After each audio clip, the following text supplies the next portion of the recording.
Transformação digital, e-commerce e omnicanalidade, com certeza, são os nossos temas preferidos dos últimos 10 anos. E nós dividimos parte dessa jornada de desafios, aprendizados, com o nosso convidado de hoje.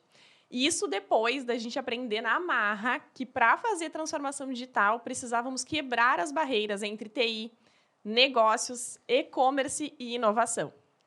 E hoje a gente vai falar sobre o projeto de transformação digital de uma empresa incrível, a sexta empresa mais longeva do Brasil, com 140 anos de história, que está construindo aí um processo incrível de transformação digital. Então, pega o seu café e vem para essa conversa.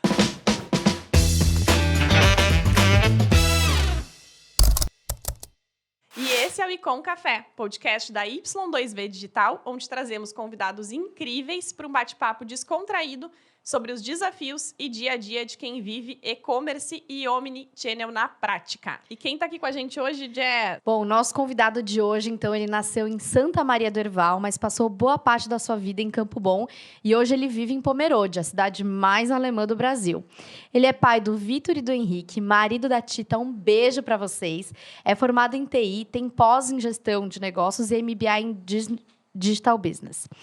O José Stefan, mais conhecido também como Zé, é aquele tipo de profissional que sabe muito de TI, mas não deixa de se conectar com o negócio e com as pessoas. Ele nunca para na primeira resposta, sempre dá um jeito de resolver o que for preciso.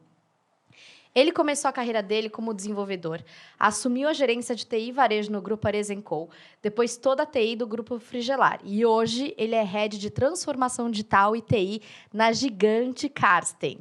Seja muito bem-vindo, Zé. Muito obrigado. Uma satisfação enorme estar aqui com vocês. Prazer é nosso. Acho que tenho acompanhado aí já, né, a trajetória de vocês há alguns anos e essa nova etapa da carreira de vocês e tá muito legal aí estar podendo fazer parte disso, né? Obrigado aí pela introdução também, né? Pô, bacana, bom, né? A gente olha, muito legal, sempre né? É bom, né? Então, vamos lá, vamos contar um pouquinho, né, da trajetória, né, dos desafios, daquilo que dá certo e principalmente daquilo que não dá certo, né? Então, é isso que a gente gosta, né? De bastidores, é isso. Queremos aí. Verdades. E obrigada por tirar um dia das suas férias também para vir, né? É verdade. Mas, satisfação total, Muita honra, muita honra. A Jess deu uma introdução, né, do teu histórico, mas a gente sempre gosta de ouvir essa trajetória, né, da boca de quem fez, porque uma das coisas que a gente quer muito aqui com o podcast é fazer com que também seja uma inspiração, né, para algumas pessoas que aí estão começando a sua carreira ou estão até trocando de carreira, estão num momento ali na empresa e querem ir para outro. Então, é legal saber que a gente não constrói isso do zero, né? Tem que ter resiliência, todo mundo tem uma história para chegar aqui. Então, conta um pouquinho para a gente como foi a tua. Bom, vamos começar lá dos primórdios, né? Acho que ninguém nasce andando, né? Então, comecei na carreira de TI muito cedo, né? Com 12 anos de idade, na época que a gurizada, né? Como nós gaúchos bem dizemos, né? Tava lá jogando bola no final de semana, eu estava indo fazendo cursinho de informática, né? E hoje em dia, alguns amigos que sabem dessa história falam assim, pô, na época lá a gente estava jogando bola e tu estava lá no cursinho, né? Então, começou ali essa paixão por tecnologia, né? Sempre digo assim, eu gosto muito de tecnologia, mas eu não sou um nerd, né? Eu gosto de fazer as coisas... Gente, zero estereótipo. Então, começou, né, nessa carreira aí de começar com uns cursinhos e tudo mais, né? Depois comecei a trabalhar como estagiário no banco, né? Na época na Caixa Federal. E aí o Zé era o cara que já dominava um pouco mais isso nos anos lá de 1994, 95. Já dominava um pouquinho mais dos computadores e tal. Então, qualquer coisa, o Zé era o pau para toda obra, né?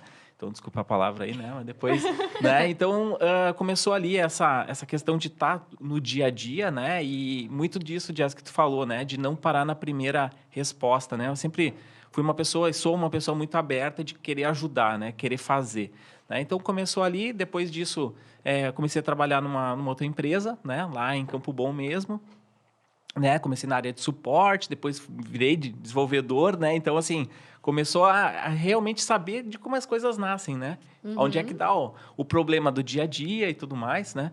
E aí isso me fez aí crescer também, né? E depois, com 2, 3 anos aí, eu acabei abrindo a minha própria empresa, né? Então, virei empreendedor lá em 2002. Fiquei por quase 10 anos aí com a minha empresa, né? E nesse meio dessa trajetória aí eu comecei a trabalhar também na prestação de serviço na época para a Arezzo & Co.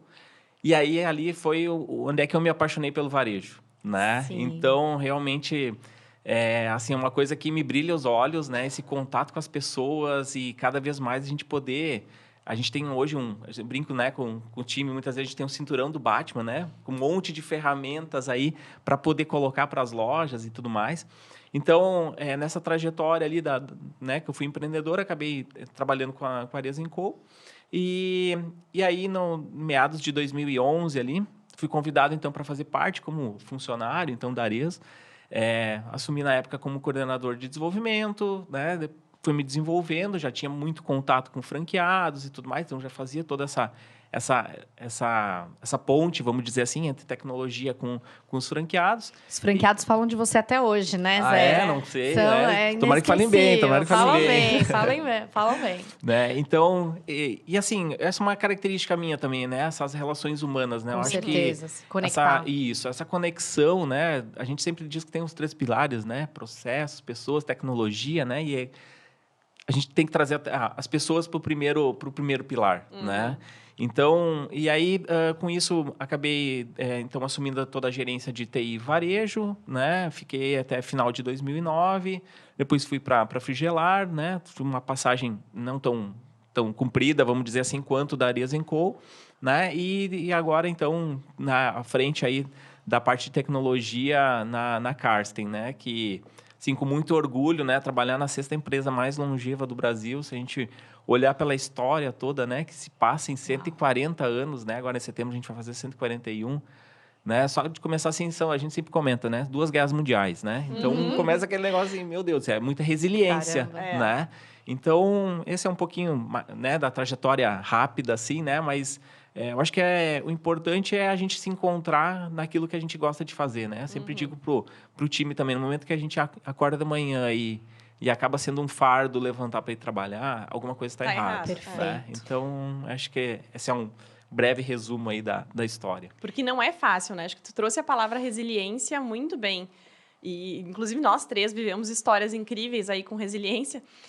E se essa força, assim, né, essa paixão não tiver muito aquecida para fazer acontecer e essa vontade, e acho que tem muito a ver com pessoas, né? O quanto a gente se conecta.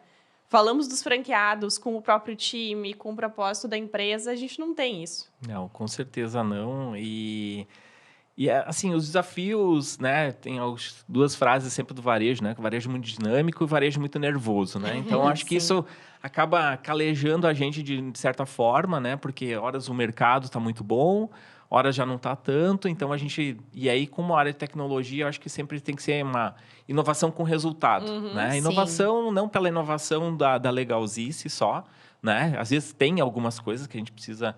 Mas acho que principalmente agora, na época que a gente vive, isso é muito do resultado, né? Então, acho que isso é importante aí, né? E engata muito com a questão da resiliência. Né? Nossa, com certeza. E falando sobre desafios, né? Você está aí realmente numa empresa literalmente centenária, como você comentou. Como que está sendo esse desafio de praticamente nascer, né? Criar a área de transformação digital numa empresa que, queira ou não, ela tem um viés muito mais tradicional, né? Qual foi a área? Como você começou essa movimentação lá? Qual é o formato de time, digamos assim, que você recomendaria que é o melhor jeito de começar? Legal.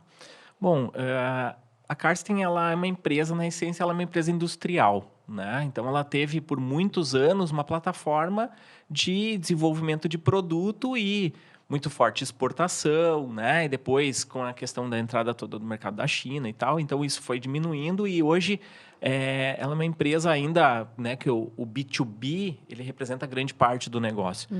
Mas, durante a pandemia, todo mundo ficou em casa e todo mundo queria estar lá, muito bem, né? Deitado em Numa seus casa lençóis gostosa. de 1000 fios, né? Com as toalhas volumosas e tudo mais, que muitas vezes tinha lá num ambiente de hotel. Quiseram trazer para dentro de casa. Então, a Carsten cresceu muito nesses últimos anos, né? Dado todo o contexto, né, humano, a gente nem entra nessa discussão, né? Mas, assim, no contexto de business mesmo, foi, né, um alavancador, né, muito, muito grande. E aí, nesse meio tempo, então, a Carsten identificou que ela precisava estar muito mais perto do consumidor final, né? Como é que ela tem aí uma identidade, vamos dizer assim, né? Como é que ela trabalha a sua marca, estando muito longe, entre aspas, né?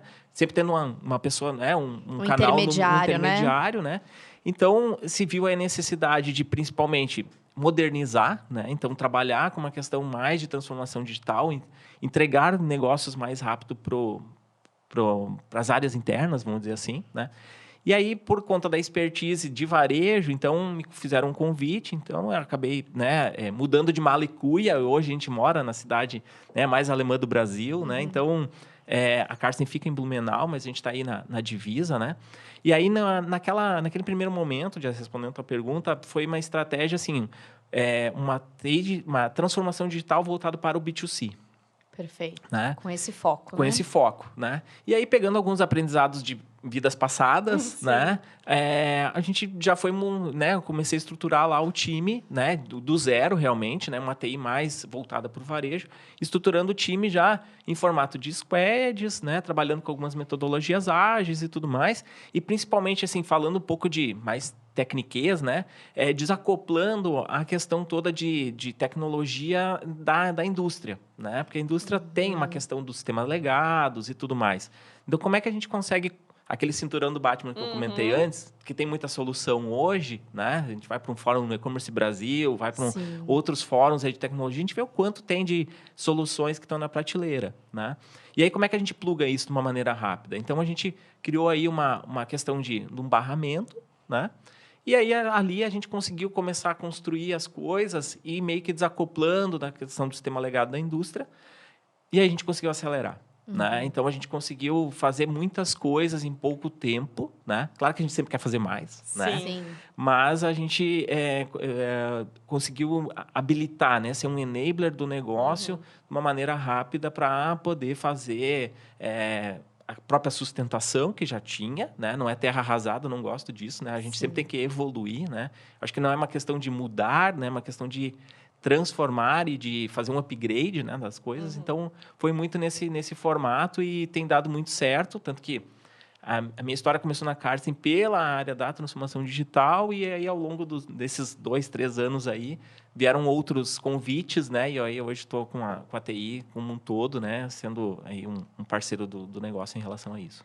É muito comum, né? A TI ser o local onde nasce a transformação digital, mas como você falou, a TI quase veio depois, né? A gente gosta muito de referenciar até as 8 dimensões da César School, que mostra realmente que a transformação digital ela não é feita só de tecnologia, né? Tem muita coisa que precisa estar orquestrada para dar certo. Então, acho que todo o seu background de negócio ajudou pra caramba, né? A realmente você conseguir dar mais vazão. E como você falou, tem muito mais a ver com a agilidade de você responder rápido aos movimentos do mercado, fazer pequeno, testar rápido, aprender rápido, para conseguir dar um pouco de velocidade, porque é uma empresa gigante, né? Sim.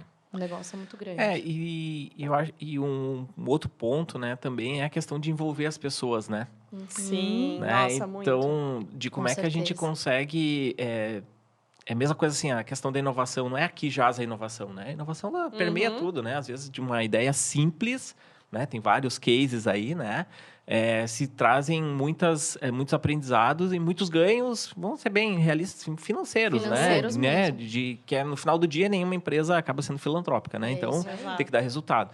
Então, quando a gente também acaba embarcando as pessoas para elas entenderem o porquê daquilo ali, né? E aí trazer... E aí, claro, a experiência, ela vai... Eu sempre analogias, né? Mas é aquela questão de saber em quais pedras pisar, né? Porque em algum momento a gente pisou numa pedra que ela estava em falso e a gente acabou caindo, né? Então, acho que isso também ajuda bastante na questão da aceleração, né?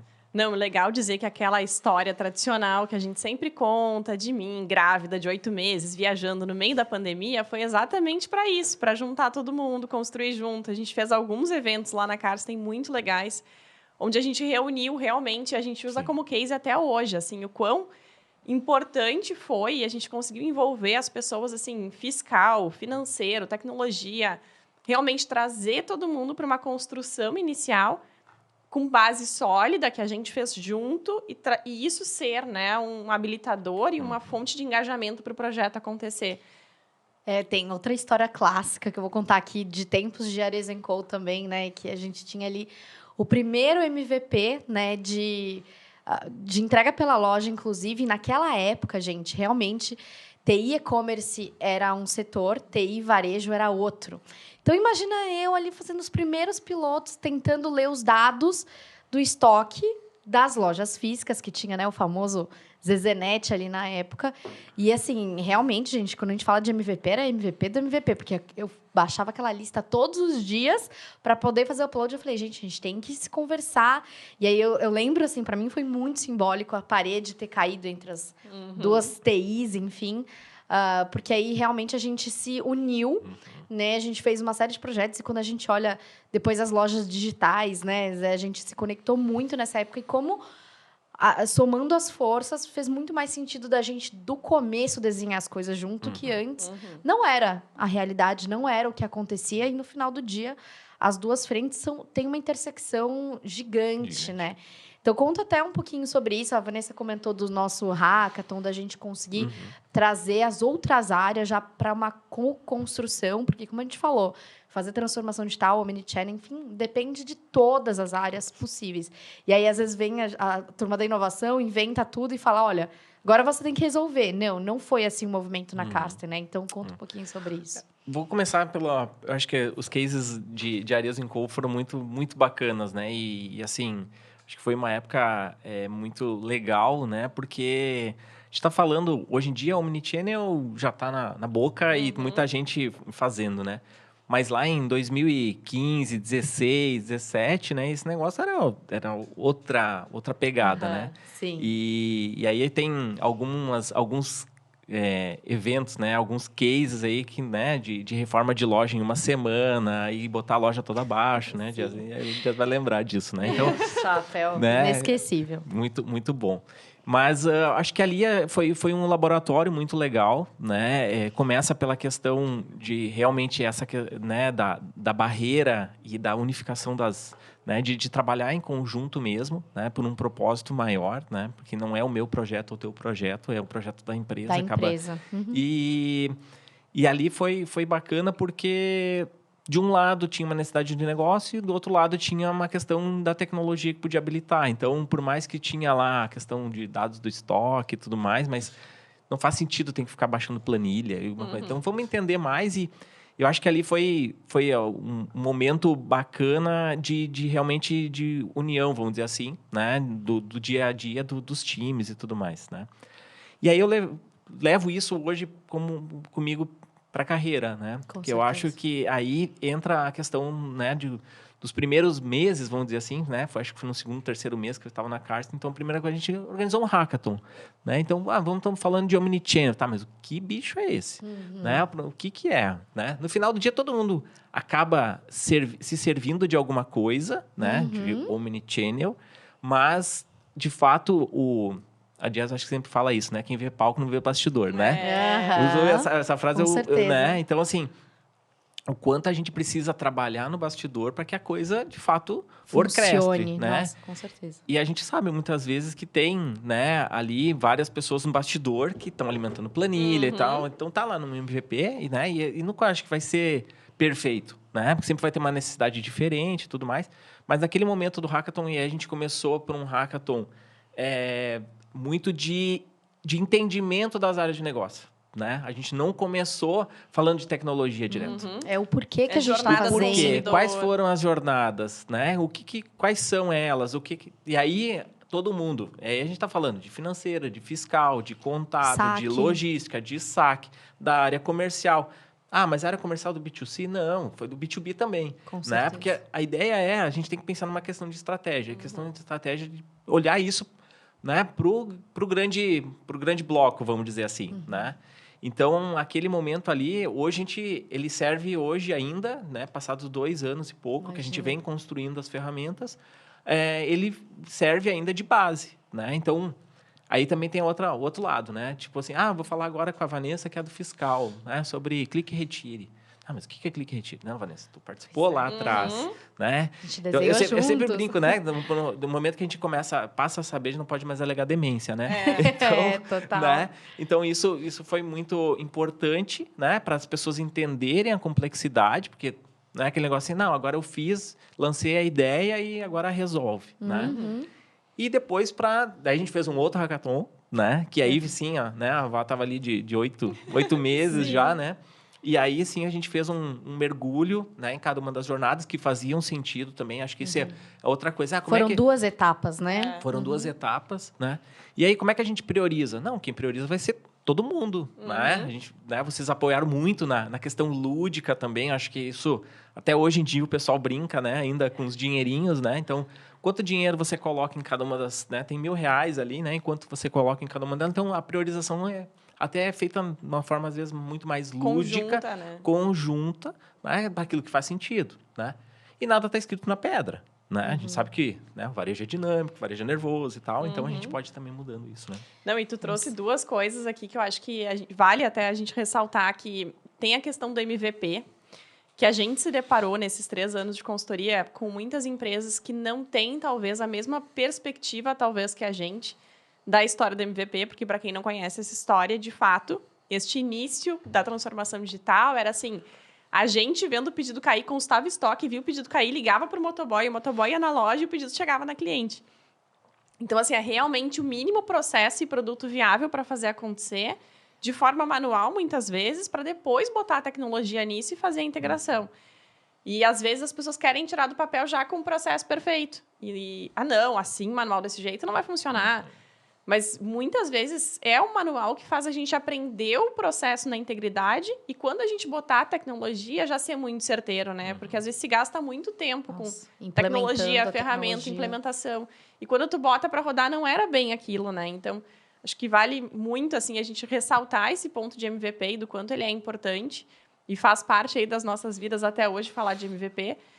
E também dessa questão da construção, né? A gente vai falar aqui mais sobre priorização, porque eu acho que talvez dos teus papéis todos tenha um ponto aí que é super estratégico, que é gestão de portfólio, né? Onde colocar a energia, de que forma eu priorizo esse time, porque Omni não tem fim, né? Tu cuida também hoje da TI do e-commerce, que também é um escopo infinito. E como fazer essa gestão, né? Como ter essa prioridade? Onde que eu boto o esforço do time em cada um dos momentos? Como a gente falou, o varejo é dinâmico. Então, assim, tu tem, muitas vezes, a receita brigando com uma nova funcionalidade que precisa vir e que ainda vai ser testada. Sim. Como que tu faz hoje esse manejo de tudo? A gente acabou implementando agora, principalmente, né, mais recentemente, o que a gente chama de funil de projetos, né? Num primeiro momento, né, pode soar assim, é uma burocracia. Não é isso, né? É no viés de fazer o entendimento de fato pela área de negócio daquilo que eles estão pedindo. Então, é muito fácil, a gente brinca até, né, de... Vou na pastelaria, eu peço um pastel, digo assim, vai fritando, que depois eu decido o recheio, né? Então, assim, não, mas o recurso é interno, ele não custa, né? Ele é de graça. Todo mundo, ninguém trabalha de graça, né? Então, essa questão do funil de projetos, a gente acabou implementando justamente para que os key users, né? Eu acho que esse é um papel fundamental que normalmente as empresas não têm, a gente está nessa construção também, né? Que é aquela pessoa lá na área de negócio que realmente entende o negócio, né? Que ela vai saber, né? Se a Jess e a Vá trabalham juntas, né? Mas tem que ter uma pessoa ali que é meio que o interlocutor junto com a área de tecnologia, porque senão a Vanessa pede azul e a Jess pede vermelho, né? Sem analogia de Grenal aqui, né, gente? Imagina! Foi sem querer. Né? Mas assim, e aí? Né? Qual é que é o certo, né? Então, se alinhem, depois peçam para a área de tecnologia, né? Então, começa ali uma questão de priorização dentro da própria área, né? Aquilo que faz sentido e tudo mais, né? E depois, a gente criou um formulário dentro do próprio sistema de abertura de chamados que tem lá quais são os benefícios, né? A gente tem lá linkado o nosso planejamento estratégico, quais são os pilares do planejamento estratégico. Então, quando vai abrir lá já linka, isso aqui está linkado com o quê? Né? Então, assim, tem algumas perguntinhas, vamos dizer assim, né? Que faz com que, ou pelo menos o objetivo é que a área de negócio pense aquilo ali que ela está pedindo, em que realmente encaixa aquilo ali, né? Ou se está pedindo por pedir, né? Sim. Beleza, então passou por esse funil, depois a gente tem aí um comitê, né, de tecnologia que se reúne uma vez por mês, né? E que a gente leva, então, aí já depois de feito uma viabilidade técnica, né? Eu brinco que o usuário está pedindo o orçamento e a gente vai fazer o orçamento, né? É isso, é uma área cliente. É uma área cliente. Então, assim, a gente recebe aquele pedido, né? A gente vai analisar tecnicamente e vai dizer, olha, isso aqui eu vou levar tantas horas e tal, vou fazer desse jeito ou daquele. E aí, depois a gente leva para esse comitê, e aí o comitê ele é formado por gerentes e alguns diretores, né? Que vão avaliar e vão... Na verdade, quem defende lá o chamado é o key user. Aquele que solicitou. Aquele que solicitou. Então, ele vai explicar por que ele precisa daquilo ali, né? E aí, a gente tem conseguido ser mais enxuto, vamos dizer assim, né? E, ao mesmo tempo, mais estratégico, porque a gente consegue priorizar, né? E aí, tem um outro ponto que agora... A gente precisa... A TI, ela faz muita coisa, mas ela não... Muitas vezes cacareja, ela não mostra, né? Como é que ela dá visibilidade daquilo ali, né? Então, agora também está nessa questão de gestão de portfólio, também a gestão da capacidade, né? Então, posso pedir. A gente não quer ser uma área que é o tranca-rua, né? Então, assim, a gente... quer pedir? Tá, olha só, tem isso aqui. Mas isso aqui é prioridade? E esse também é prioridade? Então, beleza, vamos no mercado... Vamos trazer algum parceiro, alguma coisa, e a gente trabalha com pulmão para poder, de fato, despachar, né? E aí, o outro ponto é também a questão de medir, né? Então, como é que a gente tem ali os benefícios e tal, mas como é que a gente mede isso depois, né? Então, isso também vem junto nessa construção, vamos dizer assim, para que as áreas de negócio também ajudem depois na aferição, vamos dizer assim, né? Daquilo que traz, e aí a gente fala, assim, na veia de ROI, né? Sim, total. Então, o varejo é bom por isso, né? Tudo dá para medir em resultado de fato. Isso. Então, estou trazendo uma ferramenta de relacionamento digital, estou trazendo uma ferramenta de abandono de carrinho, tá? Invisto tanto, recupero tanto. Coloca os critérios de sucesso, né? E depois mensura. Isso, né? E aí a gente desenhou lá dentro a gente chama de dashboard do digital, que é muito bacana, assim, porque a gente... Vem desde a hobby da empresa, depois a hobby do varejo, e depois a gente desdobra nas ferramentas digitais e aí ainda abre por loja, enfim, né? Aquilo que é mais voltado para o varejo, né? E a gente consegue ter uma metrificação muito mais visual, vamos dizer assim, para dizer, olha... E aí, principalmente, daí depois vira para o lado de gestão, né? Aí, a ferramenta tá aqui, mas ela sozinha, ela não anda. Massa. É muito legal você trazer esse viés, assim, de realmente conseguir avaliar o impacto para negócio da transformação digital, né? Porque tem até um estudo da MIT que diz que as empresas que investem em transformação digital, elas são, em média, 26% mais lucrativas. E, de verdade, eu acho que boa parte das pessoas que nos ouvem estão com dificuldade mesmo de conseguir mostrar valor, né, da transformação digital. Porque, queira ou não, tem uma questão aí de buzzword, e que muitas vezes as pessoas falam, eu tenho que ter uma área de TD, mas não conseguem ter esse pensamento estratégico do que essa área vai me trazer, né? E eu acho que são duas linhas que muita gente também fica um pouco na dúvida se eu vou querer trazer eficiência operacional ou se eu vou, hoje, pensar em novos negócios que vão... Realmente, a gente vai estar muito focado aos novos comportamentos do consumidor para a gente se adaptar a esse mercado e trazer, literalmente, novas fontes de receita, né? A gente viveu também uma época da TD que, quando a gente traz todo mundo para a construção, vem assim... eu quero super automatizar o processo de contratos... Tá, mas isso não é o core da companhia, né? Vai trazer eficiência operacional? Vai, mas, por exemplo, se eu implantar uma eficiência operacional dentro do meu negócio que é core, vamos dizer que a gente trabalha com varejo, com fashion business, não sei.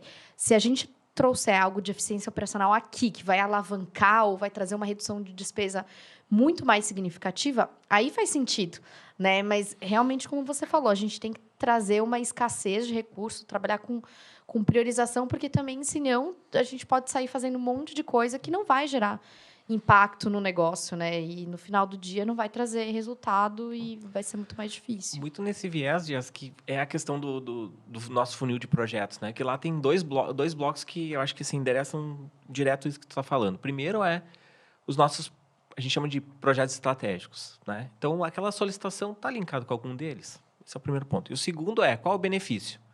Reduz despesa, aumenta a receita, aumenta a eficiência operacional. É uma questão legal que fura a fila? Não adianta, tem também. Sim. Então, a gente pega esses dois vieses, né? Estratégico, né? Com o nosso planejamento estratégico e também com a questão de qual o benefício que vai trazer, né? E aí Uma trabalha inovação isso, mesmo, né? porque senão é assim, é muita iniciativa e pouca acabativa, né? Exatamente. Então, Sim, que é o que a né? gente vê na maioria das empresas. Então, né? assim, né, tem muita coisa, tem muito brinquedo novo, né? Pra gente se perder e tal, e aí a gente começa a fazer uma coisa, depois não termina, e é foco, né? É. A questão de cadência, né? É cadência e aí eu acho que isso acaba sendo importante porque também dá visibilidade daquilo que a TI está entregando. E aí entra a questão das metodologias, né?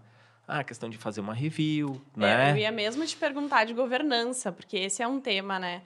E acho que a gente até fala super sobre isso, assim, uma governança bem estruturada, ela não é negativa para a operação, ela não impede que as coisas aconteçam e não perde o dinamismo, e, por outro lado, ela traz muita estratégia, né? Porque tu consegue, de fato, trabalhar uma evolução e ter parceiros, muitas vezes, ali da diretoria, da empresa, que vão te fazer alavancar a transformação digital e não barrar, né? Acho que quando a gente fala governança, as pessoas às vezes têm ai, meu Deus, né? Vou ter que ficar dando explica de tudo que eu faço e agora burocratizou. Vou gastar um tempão aqui montando E pelo material. contrário, Tem né? muito disso, tem muito disso. Uma boa estrutura de governança, ela ajuda a fazer acontecer, né? Ela não é um impeditivo, mas ela precisa existir. Eu acho, como a Jess falou antes, né? A questão da escassez de recursos, né? Então, hoje a gente tem muita coisa por fazer, tá, gente? Nossa, muita, né? É infinito, que bom, né? né? Que bom, É né? Eu infinito. sempre brinco, né? Que bom que tem Cara, bastante nossa projeto, porque daí área- a gente tem... mas essa questão de ser um pouco mais pragmático, né? E aí o pragmatismo, muitas vezes, vem um pouco, assim, as pessoas têm que bater bumbo, né? É o projeto que está lá. Ah, faz lá, vamos fazendo e não tem prazo. Não, também Não é assim. isso. Não é né? isso. Né? Aquela questão do MVP que a gente falou agora há pouco, não é também assim, vamos fazendo e daí uma hora a gente para ou a gente continua. O Também negócio não é. virou gigante e não teve robustez Não pra teve virar um robustez, sistema. né? Então, essa questão da governança é um dos pilares que a gente tem batido, sabe, Vá? Porque é a questão de organizar a entrada para entregar melhor, né? Não adianta lá, tem uma squad X, vem o que usa, ele precisa, eu quero esses 10 chamados aqui, o cara diz, não, beleza, eu faço para ti. Sprint é de 2 semanas, chega no final de 2 semanas e entrega uma. Não, mas tu me prometeu 10. Não, mas veja bem e tal, né? Daí começa a gerundiar, né? Que estamos fazendo, estamos analisando e tal, né? Então, eu acho que esse é um ponto para que, assim, né?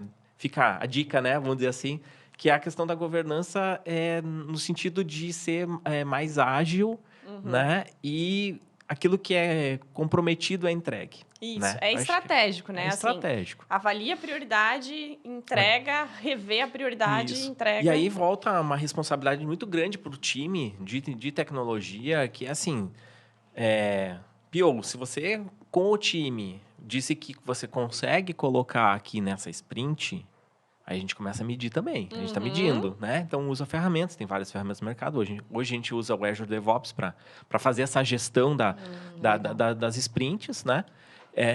E aí, com isso, consegue medir lá. Então, tinha X histórias para entregar, tem X entregues, né? Então, eu tenho hoje lá um dashboard do digital, que é mais voltado para resultado de ferramentas e tal. E tem um outro dashboard da tecnologia, que vem desde SLA de ligação, SLA de chamados, né? E as entregas, aquilo que está na sprint, aquilo que está atrasado, para que o time também ele seja cobrado, vamos dizer assim, pela entrega, né? Porque lá o nosso cliente está esperando, né? Sim. E o cliente também tem que entender que as capacidades são finitas, né? Sim. Que não adianta, não, vamos pedindo. Também não adianta, mas daí depois você não entrega. É aquele Fica mais típico projeto criterioso. da Black Friday que nasce em setembro, né? Não, tem que ter Que planejamento, muitas vezes não cabe na né? fila, Isso. E assim, eu acho que é natural do ser humano, ele não gosta de ser cobrado, né? Então, tem a área de negócio que tem que planejar, mas tem a área de TI que tem que entregar, mas eu não posso me comprometer com prazo. Não, mas por que não? Né? E, assim, né, é uma questão que a gente tem que trazer para o negócio, né, para o negócio acontecer. Sim. Né? A gente até falou bastante nos últimos tempos com o Parzianello, super conhecido nosso aqui, né? Que bom que a metodologia ágil ela foi por esse caminho de cada vez mais se transformar também e ter esse foco muito claro de negócio e de entrega, porque lá nos primórdios, né, da agilidade, era muito esta linha de vamos ser incrementais, vamos entregar, e a gente vai indo e vai construindo. E a realidade de negócios é outra. É assim, tem data para botar no ar, porque é uma data comercial da empresa, porque se precisa em termos de receita, né? Então, tem que ter essa evolução aí. Com certeza. Não, são muitos desafios, né, que estão em torno aí da transformação digital. Então, se você está gostando desse episódio, não esquece de deixar o like, se inscreve aqui no canal, porque tem muito episódio bacana para quem trabalha na área. E se você está ouvindo a gente no Spotify, não esquece de avaliar aí nosso canal, dá aquelas 5 estrelas, né? Porque a gente está aqui se dedicando, trazendo pessoas tão incríveis do mercado para trocar essa figurinha com vocês. Isso mesmo. Já comenta que a gente também quer saber o que vocês estão achando. Yes! Bom, agora entrando num outro tema, Zé, que realmente permeia todas as empresas, que é a questão dos sistemas legados, né? Você é uma pessoa que teve super experiência com SAP, já fez aí também uma movimentação muito grande, inclusive de, por exemplo, o sistema de PDV para toda uma rede de franquias que, queira ou não, uniformizar os sistemas foi um passo extremamente estratégico para os próximos passos de omnichannel, né? Numa rede tão grande. Então, conta um pouquinho como que você enxerga isso dentro do seu cenário atual, como que são os desafios no dia a dia, até para quem está nos ouvindo, que olha para tanto sistema legado, e como você falou, foi para o E-Commerce Brasil, enfim, agora tem milhares de outras soluções, plug and play, SaaS, enfim. Como é que faz para trabalhar essa arquitetura de sistemas aí, para estar muito casado com a transformação digital? Esse é um desafio nosso da atualidade, né? Agora, né? A Karsten ela tem alguns sistemas legados, né? Parte são, dependendo da área de negócio, já são mais atualizados, vamos dizer assim, são sistemas de mercado, e tem coisas desenvolvidas dentro de casa, né?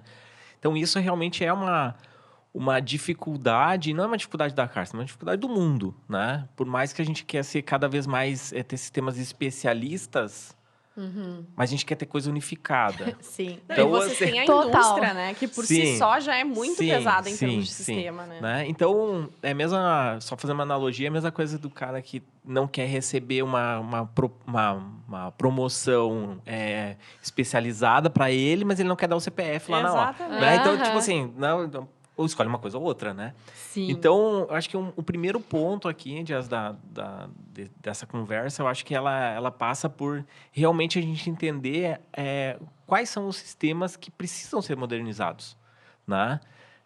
Ou a gente pode ter lá uma estratégia, até o Gartner tem isso, né? Tem algumas estratégias de modernização do sistema legado, né? E aí a gente vem trabalhando nisso e ela passa basicamente por 5, né?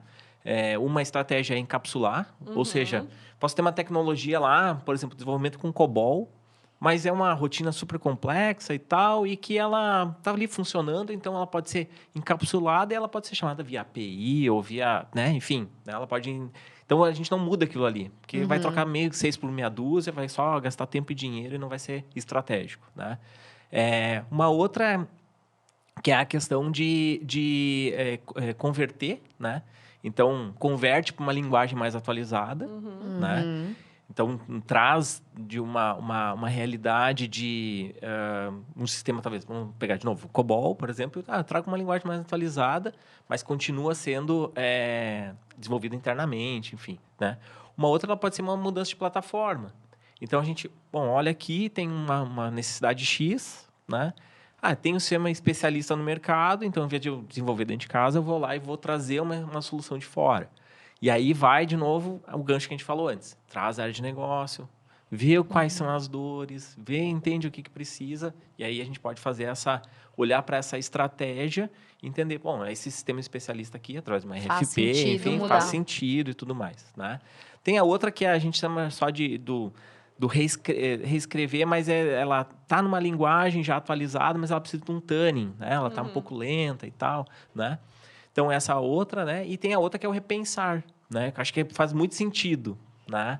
Que é assim, será que eu preciso ainda ter aquele processo? Né? Sim. Será que aquele processo ele precisa ser daquele jeito? Então, antes de pegar e sair desenvolvendo, a gente falou antes do MVP, né? Então, o MVP, assim, também não é botar qualquer coisa a qualquer custo e se não vai resolver, né? Mas, assim, de fato entender quais são as dores do negócio, né? Então, pode ser pela dor ou pelo amor, né? Então, sim, né? Sim. Então, assim, a questão da dor, normalmente, ela é mais latente, né? A pessoa pergunta, mas o que está doendo? Não, está doendo aqui e tal, e pronto, né?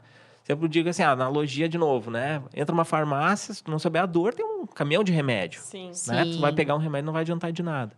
Então, essa questão do repensar, de desenhar o processo primeiro, né? Pega um Visage, chama as áreas, né? Facilzinho ali, arrasta umas caixinhas e tal, mas ela vai dar uma clareza de onde é que está. E aí, de fato, depois olha se precisa, e aí pode, depois que repensou, olha para as outras estratégias, encapsula, moderniza, troca de plataforma, enfim. Né? Tem aquele famoso, né? Eu faço assim porque sempre foi assim. É isso. E aí a pessoa realmente está ali presa num processo e falta, às vezes, tirar a cabeça fora do dia a dia. Vou olhar dar um de exemplo fora, claro né? dentro de casa, tá? Hoje a gente tem vários sistemas legados, né? Com várias linguagens, tem sistema de mercado, tem escritos internamente e tal. Hoje o resultado da Carsten fecha no 3º dia útil, né?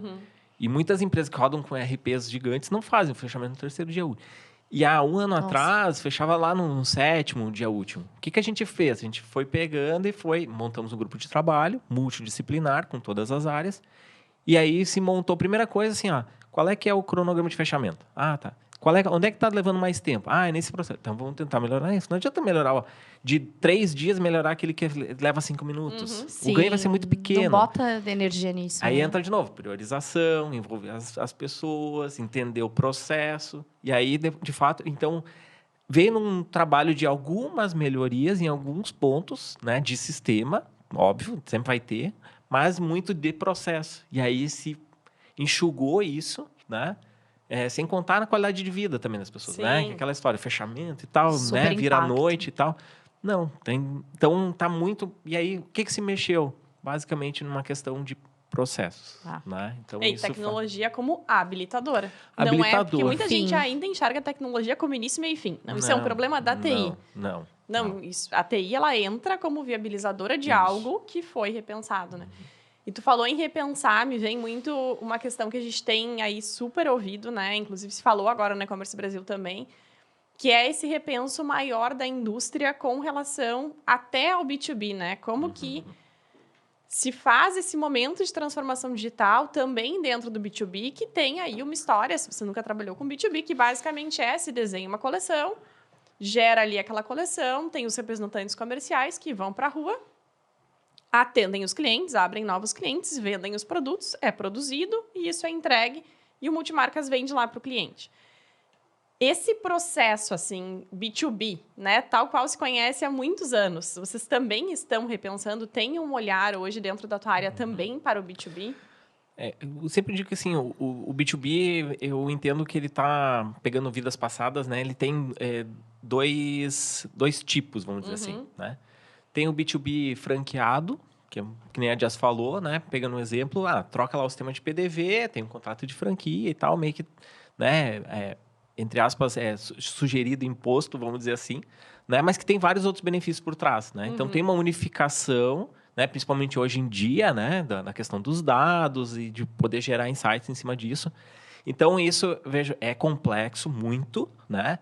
a questão fiscal no meio da história toda, né? Quando a gente tá falando aqui de omnichannel, né, gente? Ninguém é assim, troca em qualquer lugar, né? Simples e fácil, né? Gente, eu nem falo mais sobre isso, porque daqui a pouco vou montar tem. uma figurinha minha falando dos desafios fiscais e tributários. Né? Então, assim, não adianta, né? Então, esse é um cenário, né? E o cenário que a gente tem hoje dentro da carta é um cenário do B2B tradicional, lá do multimarca e tudo mais. Então, começa pela questão aí, já falando de tecnologia, a questão de unificação de dados, né? Então, as estratégias que a gente vem montando, elas olham primeiro para a questão das nossas lojas próprias, mas da gente olhar sempre com esse olhar mais ampliado de como é que a gente pode ajudar a digitalizar esse multimarca, né? A gente sabe que tem vários níveis, vamos dizer assim, né? Tem, de operadores, né? Vai conversar com um multimarca, diz, não, eu já estou no Mercado Livre, eu já disponibilizo meu estoque e tudo mais, mas outros estão ali, entre aspas, fazendo um papel de pão. Né? Então, como é que a gente cria uma facilidade, né? Sempre falo para o time, né? A gente tem que vender os nossos produtos digitais pelo lado do benefício, não pelo lado da funcionalidade. Senão tem um app muito bonito aqui, mas que não adianta de nada. Então, amanhã não gera valor, amanhã eu desinstalo, né? Então, sim, tem esse olhar, né? Até por conta de toda a capilaridade. A Carta hoje tem 8 mil multimarcas ao redor do Brasil, né? Então, é um poder aí muito grande. Mas a gente tem que trabalhar isso de uma forma também estratégica para entender como é que a gente chega até esse multimarca, vamos dizer assim, né? E aí tem muito de ir aprendendo dentro de casa, né? A gente vai melhorando, depois pega um grupo, né, de multimarcas, começa a rodar algumas tecnologias ali, acompanha, aprende, né? E aí vem de novo a questão do link com a área de negócio, né? Que isso, né, é a área de tecnologia ajudando a ter uma ferramenta que vai, no final do dia, melhorar o selling, né? Aquela história toda. É um círculo virtuoso aí que se junta mais de uma área para poder fazer acontecer, né?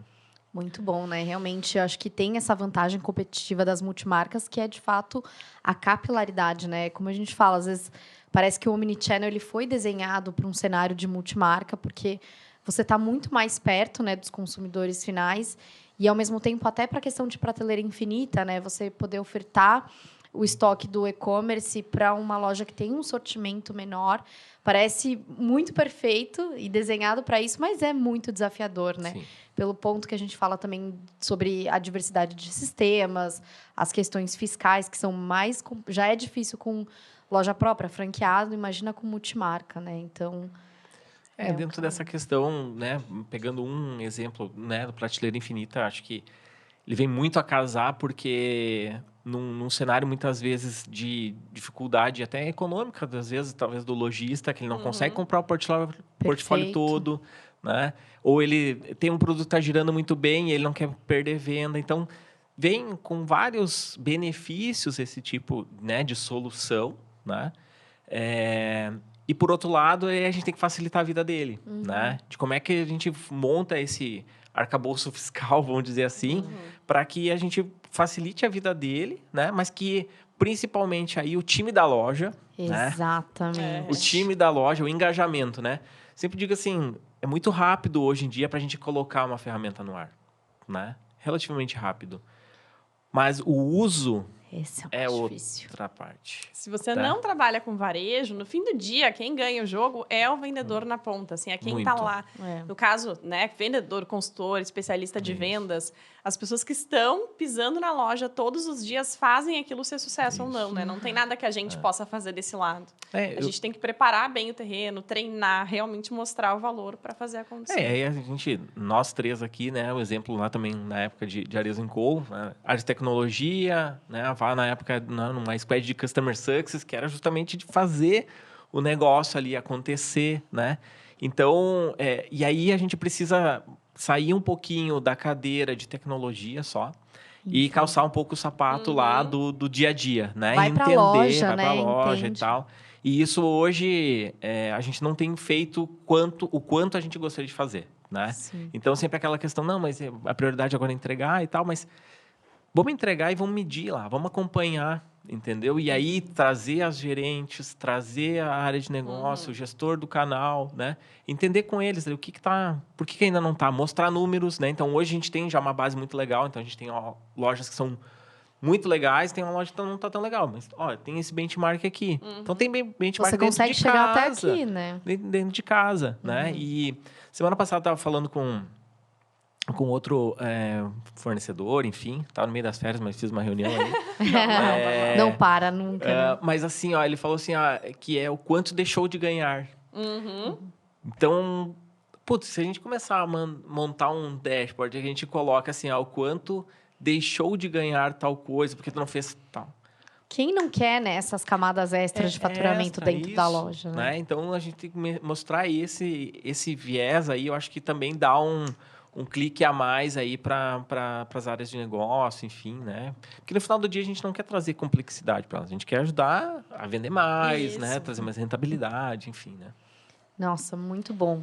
A gente podia ficar aqui o dia inteiro, né, falando sobre isso. São muitos desafios e ainda, como você falou, né, Zé, tem muito que acontecer. Sim. Mas agora já caminhando aí na nossa reta final, nossa pergunta super clássica, né? Se você pudesse escolher qualquer pessoa nesse planeta ou não está mais nesse planeta, quem você escolheria para tomar um café? Olha, agora até me arrepiei. Eu sou uma pessoa muito de família, né? Vocês me acompanham aí, né? E a gente se conhece há bastante tempo já. Então, hoje... Eu gosto muito do equilíbrio da vida profissional com a vida pessoal, né? Eu acho que, de fato, ninguém dá o máximo se não tiver com isso equilibrado, sabe? Então, respondendo a pergunta, acho que vou pelo lado profissional primeiro, depois pelo lado pessoal, né? Vou quebrar um pouquinho o protocolo aqui. Vai. Pode ir lá, vai lá. Na questão profissional, acho que não é só eu, né? Eu já vi outros episódios de vocês e tal, mas Steve Jobs, né? Eu acho que é uma pessoa que acabou revolucionando todo o nosso mercado de tecnologia, né? Porque imagina se a gente não tivesse um smartphone, né? Nossa. Né? O que seria do... Total. Né? Então, hoje a gente resolve a vida, né? Eu acho que seria numa conversa num sentido de entender um pouco da cabeça, vamos dizer assim, né? O porquê isso, qual foi o insight que teve, ou como é que ele pensou na questão de fato, conseguir trazer alguma coisa que endereçasse uma dor, né? A gente tem... Uma dor hoje, que a gente talvez nem sabia que a gente precisava. Isso, né? Então, acho que nesse viés, assim, acho que uma pessoa que revolucionou, de fato, né? Talvez a história da humanidade, né? Boa. Com certeza, é um marco aí que vai ficar, né? E pro lado pessoal, né? Infelizmente, hoje eu não tenho mais minha mãe, mas é uma pessoa que, de fato... Enfim, né? Meus filhos, infelizmente, não conseguiram conhecer ela e tal. E gostaria muito de poder... Um café de família. Muito. Com certeza. Levar todo mundo junto.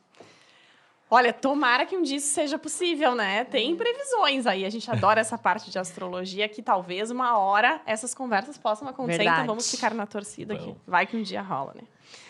E falando um pouquinho agora, então, o encerramento, né? Como tu falou, a gente tem proximidade, a gente se conhece muito e acho que talvez a gente saiba as respostas, mas para deixar para todo mundo, assim, 3 dicas finais de realmente o que tu leva de maiores ensinamentos, ou no papel que tu está hoje, o que tu dá de indicação para quem está nesse movimento de transformação digital, que é difícil, que exige essa resiliência. Quais são as tuas 3 mensagens finais aí? Vamos lá. Difícil, né? Só 3, a gente sempre acha que sabe Dá tudo, para fazer né? um livro, na verdade, né? Mas Não, vamos lá. Eu acho que o primeiro ponto é cuidar das pessoas, né? Eu acho que... A gente fala muito acho, né? Mas tenho certeza, né? Cuidar das pessoas, né? Por onde a gente passa, né? Tem uma questão do momento, mas é aquela história, a gente nunca sabe o dia de amanhã, né? Então, cuidar do nosso time, né? Cuidar das relações, né? E cada vez mais, para mim, pelo menos, assim, elas transcendem a questão do profissional só, né? O quanto mais a gente consegue ter uma conexão, né? Do dia a dia e tal, né? Como a Jazz, eu também gosto de ser um ótimo anfitrião, né? De estar sempre, né? De movimentando, eu não gosto de ficar, né? Sozinho e tal. Então, acho que essa relação com as pessoas, ela é extremamente importante, né? Então, essa para mim é a primeira dica, né? A outra é envolver, de fato, as pessoas que vão usar aquilo quem está pedindo, vamos dizer assim, né? E fazer elas pensar, de fato, em qual é a dor que elas querem resolver. Porque quando a gente volta com uma pergunta e a gente não simplesmente diz o sim, elas, né, normalmente... Isso acontece com a gente também, né? Quando a gente pede alguma coisa, sei lá, o filho pergunta, mas por quê? A gente dá uma travada, né? Então, entender de fato qual é que é a dor daquilo ali, né? E às vezes pode não ter, pode ser uma oportunidade, tá tudo certo, né? Mas normalmente vem por uma dor ou uma necessidade. Então, acho que esse é um ponto para a gente, aquilo que a gente vem, né, falou bastante aqui hoje de priorização e tudo mais, né? Não ser atropelado pela solução pronta, né? Às vezes a gente vem achando que é aquilo ali. É isso, né? Então, a analogia de novo aquela da farmácia, né? Entra na farmácia, não sabe qual dor tem, o cara vai lá, vai te dar um remédio, não sabe nem se vai adiantar, né? E a terceira, que assim, é um pouco mais pragmática, né? Mas é a questão de medir resultados, né? Acho que tem muito disso, né? De assim, o quanto a TD entrega, né? Transformação digital. Muito questionamento, né? Porque às vezes é muito buzzword e tal, é muito, né? Mas se a gente consegue mostrar de fato que aquela solução implementada está trazendo tal coisa, sempre digo que a gente tem que ganhar os Karsten Coins, né? Eu falo pro time, né? A gente tem que ganhar moedinhas, né? De confiança, inclusive, né? Eu acho que a base de tudo é confiança. Então, no momento que tem uma confiança de que o trabalho está sendo feito, né? E está realmente preocupado com o negócio e tal, né? Então, essa, para mim, é a terceira, que daí ela vai muito em linha com a questão de aquilo que foi pedido está sendo entregue, está sendo medido, né? A questão de visibilidade, transparência, né? E, às vezes não vai dar certo, né? A gente imaginou X e agora está acontecendo Y. Vamos entender para a próxima melhorar. Então, para mim, são essas três aí. Muito bom. Muito bom. Anotem que vale a pena. Baita episódios, olha, mais uma vez, muito obrigada aí. Obrigado eu. Por essa sorte de agenda que a gente teve, de te captar aqui. Eu sempre te falo isso, né? Te admiro muito como profissional, como ser humano. E, Obrigado. Assim, dá pra gente escrever um livro realmente de tantas pérolas e histórias que a gente viveu nos bastidores da transformação digital. Muito, né? E depois também, como empresa, né? A gente conseguir manter a nossa relação até hoje. Como você falou, as conexões importam, né? Sim. Então, sou muito feliz aí, nós somos, né? De ter você aí como um grande parceiro nessa jornada toda que ainda tem muito para o que acontecer, né? Eu que agradeço de novo, também pela vontade de vocês, né, da gente fazer esse negócio aqui acontecer, né? E acho que poderia fazer de forma remota, né? Mas com certeza não teria essa conexão, essa sinergia, né? Esse momento aqui. Então, desejar muito sucesso para vocês, né? Já tem, né? Eu acho que cada vez mais. E continuem com esse brilho no olho aí para falar de e-commerce com café e tudo mais, né? Muito bom, teremos. Então é isso, pessoal. Já se inscreve aqui no canal, não deixa de conferir a gente nas redes sociais também. y2v.digital. Procura aí o Zé Stefan no LinkedIn, que com certeza ele adora se conectar com as pessoas do mercado. Se puder ajudar, tamo aí. É isso aí. Então é isso. Já avalia esse episódio, porque veio bastante informação rica. E não esquece de se inscrever aí, tá bom? Um beijo e até o próximo episódio. Até mais. Tchau. Tchau.